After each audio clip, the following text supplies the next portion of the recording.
thereof. Early lead is taken by Rigalberto. It's Rigalberto over Follow the Ruler and leading count. Rounding the 3/4 mile distance, it's Rigalberto by a length and a half over Follow the Ruler and leading count still in third.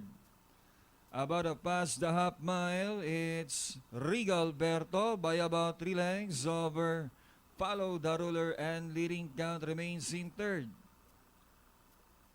Past the last 800, it's Rigalberto over Follow the Ruler remains in second and leading count.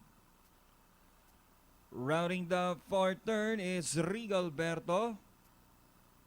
It's Rigalberto still the leader over Follow the Ruler and leading count.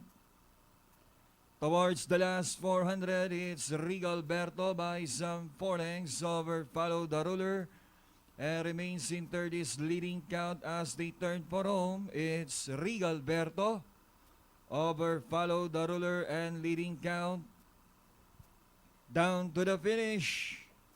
It's Rigalberto moving up that on the inside now is leading count and Follow the Ruler. And nearing the payoff line, it's Rigalberto. Leading count, Follow the Ruler.